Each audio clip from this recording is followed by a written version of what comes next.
Hello दोस्तों, बताइए आप लोग कैसे हैं। आई होप आप लोग ठीक ठाक होंगे। दोस्तों, मैंने पिछले क्लास में आप लोगों को प्रेजेंट इंडेफिनिट के असर्टिव सेंटेंस के बारे में बताया था।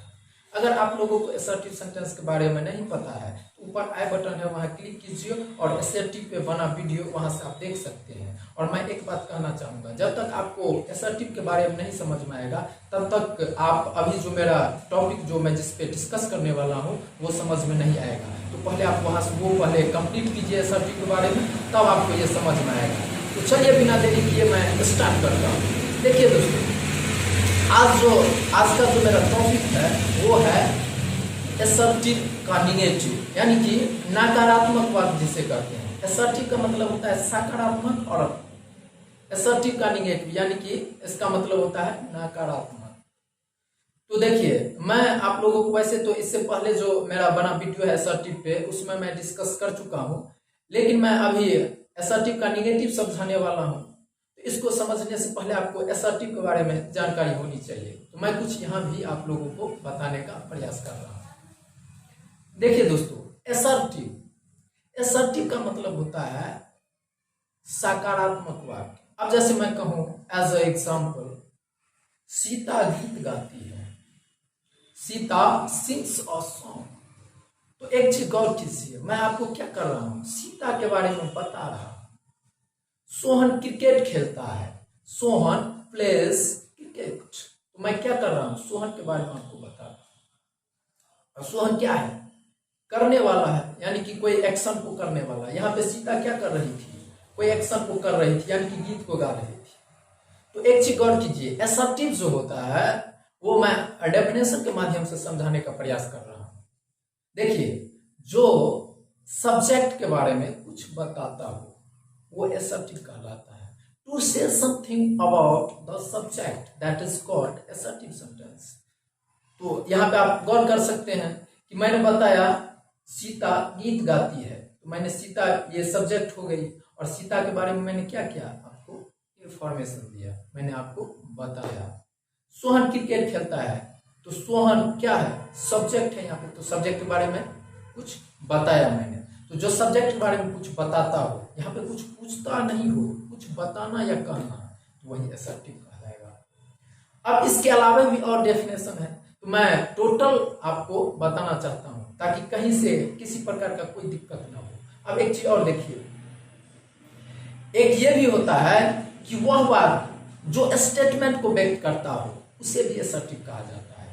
तो ये भी डेफिनेशन इन सभी एग्जाम्पल पे मिलता जुलता है। अब जैसे देखिए, मैं पढ़ता हूं, आई रीड। तो यहां पे एक चीज गौर कीजिए, मैं पढ़ता हूं, आई रीड, और मैंने क्या बताया कि वह वाक्य जो स्टेटमेंट को व्यक्त करता हो वो भी असर्टिव कहलाता है। तो मैं जो बता रहा हूं तो ये मेरा कथन हो गया, मैं पढ़ता हूं।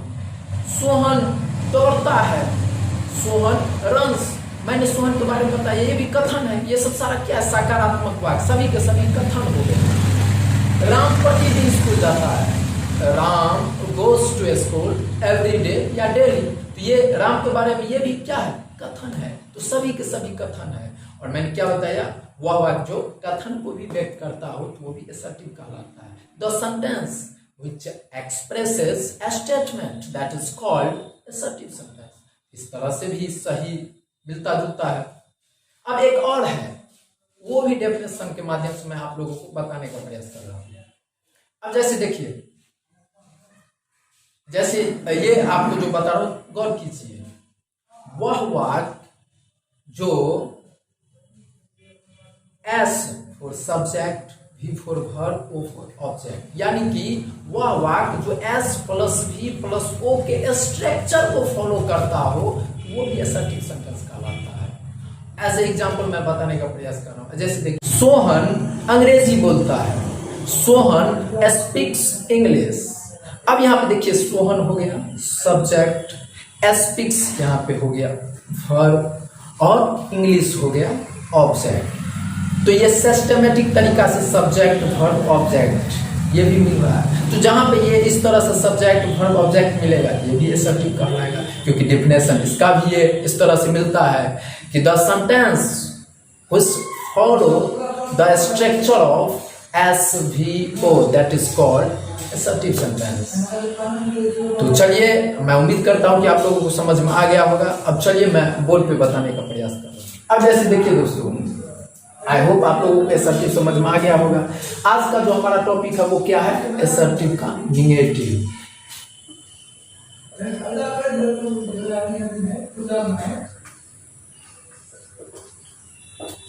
assertive का निगेटिव। अब जैसे मैं एग्जांपल के माध्यम से समझाने का प्रयास कर रहा हूं। अब जैसे देखिए दोस्तों,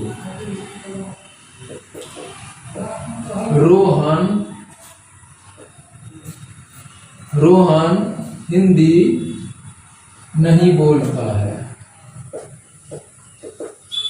रोहन हिंदी नहीं बोलता है।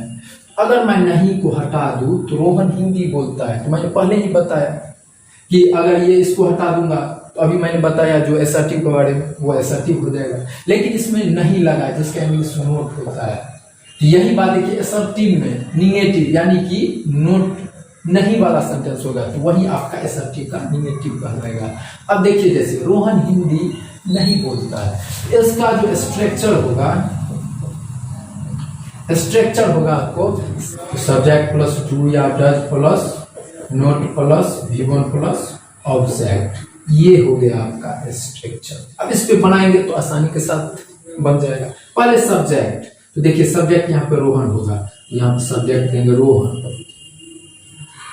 अब उसके बाद डू या डज, तो यहाँ पे ये जो है रोहन के साथ डज लगेगा, रोहन डज। अब नोट स्ट्रक्चर में है तो रोहन डज नॉट। अब वर्ब यहाँ पे तो बोलना, तो Rohan does not speak, object हो गया Hindi. Rohan does not speak Hindi. इस तरह से आपको बनाना पड़ेगा इस स्ट्रक्चर के माध्यम से। अब यहाँ पे मैं कुछ आप लोगों को बताना चाहूंगा। अब आप कहिएगा सर यहाँ पे सब्जेक्ट रोहन कैसे हो गया, और रोहन के साथ यहाँ पे आप डज का प्रयोग किए। तो फिलहाल मैं डू और डज के बारे में तो मैं अभी बताऊंगा, लेकिन मैं ये बताने का प्रयास कर रहा हूँ कि आप ये पूछ दें कि ये सर सब्जेक्ट कैसे होगा, ये वर्ब कैसे होगा, ये आपका ऑब्जेक्ट कैसे होगा। तो इन सभी पे मैंने पहले ही वीडियो बना रखा हूँ। इस वीडियो के डिस्क्रिप्शन में आपको लिंक मिल जाएगा, वहां आप जाइए। पार्ट्स ऑफ स्पीच नाम से प्लेलिस्ट बना हुआ है। मैं उम्मीद करता हूं कि अगर आप वहां से प्रत्येक वीडियो देख लेंगे तो ये छोटी छोटी चीज जो है सब्जेक्ट वर्ब ऑब्जेक्ट, इनमें आपको कहीं से कोई दिक्कत नहीं रहेगी। मुझे उम्मीद है, लेकिन एक शर्त है कि आपको पार्ट्स ऑफ स्पीच का टोटल वीडियो देखना पड़ेगा। और हाँ, अगर आप प्रैक्टिकली वे में यूज के साथ, डेफिनेशन विद यूज के साथ पढ़ना चाहते हैं तो आप वही डिस्क्रिप्शन में इसका भी लिंक मिल जाएगा। ये जो है आपको ऑल टेंसेस एंड प्रैक्टिस नाम से प्लेलिस्ट मिल जाएगा, वहां से भी आप प्रैक्टिस कर सकते हैं। तो ये सब मैं आपके लिए बताया। तो चलिए बिना देरी किए इसे समझते हैं। अब देखिए दोस्तों, मैंने पहले ही बताया ये सब में कंफ्यूजन है तो पहले आप वहां से देखिए, तब ये समझ में आएगा। अब देखिए मैं यहाँ पे बता रहा हूँ, यहाँ पे रोहन के साथ मैंने डज का प्रयोग किया है। अब गौर कीजिए, देखिए दोस्तों ये सिंपल है। अगर ही, सी या it and any singular subject होगा, he, she, it and any singular subject, इन सभी के साथ आपको डज का प्रयोग करना पड़ेगा। किसका? डज का प्रयोग करना। और बाद में कि जैसे हो गया I, we, you, they, those and any plural subject के साथ डू का प्रयोग करना पड़ेगा। तो आई होप आप लोग समझ गए होंगे। तो इसीलिए यहाँ पे रोहन जो है singular, third person singular number है, तो सिंगुलर सब्जेक्ट के साथ सिंगुलर वर्ब, यहाँ पे इसीलिए ये जो हेल्पिंग वर्ब है यहाँ पे डज का प्रयोग किया गया सिंगुलर के साथ। अब जैसे देखिए मैंने क्या बताया, ही, she, it, any singular subject, जैसे सिंगुलर जैसे राम हो गया अकेले, ये सिंगुलर हो गया। अकेले अगर सीता हो गया तो ये सब के साथ डज का प्रयोग होगा। लेकिन यहीं पर अगर डबल हो जाए, जैसे राम एंड मोहन, तब तो यहाँ पे प्लुरल हो गया, क्योंकि सिंगुलर डबल हो गया नाउन, तो यहाँ पे प्लुरल हो गया। तो इनके साथ आपको डू का प्रयोग करना होगा। तो यह आपको स्पष्ट हो गया हो। तो इस तरह से आप प्रैक्टिस भी कर सकते हैं। वह नहीं दौड़ता है, he does not run।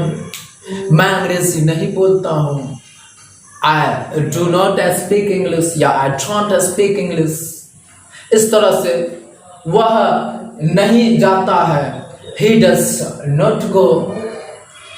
Sohan सुबह सवेरे नहीं उठता है, Sohan does not get up early in the morning।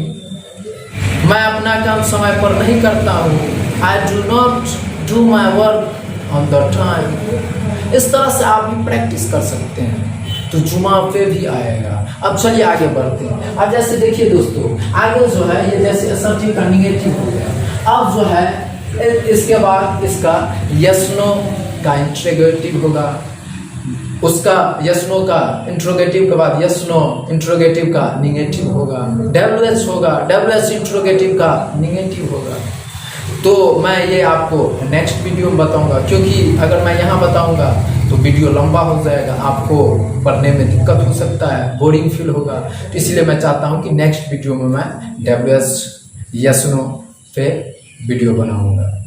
तो मैं उम्मीद करता हूँ कि आप लोगों को समझ में आ गया होगा। अगर आप रॉल्स इंग्लिश एंड मोटिवेशन के साथ जुड़ना चाहते हैं तो प्लीज़ इस चैनल को सब्सक्राइब करें, अपने दोस्तों के साथ शेयर करें और बेल आइकन को प्रेस करें, ताकि मैं जो भी वीडियो लाऊंगा तो उसका नोटिफिकेशन आपको समय पे मिलता रहे। हाँ, एक बात और, कमेंट जरूर करना, ताकि मुझे ये पता चले कि आप लोगों के लिए मैं कितना सक्षम हूँ। और कमेंट जरूर बताना, अपना राय जरूर भेजना। तो चलिए, थैंक यू, नमस्कार।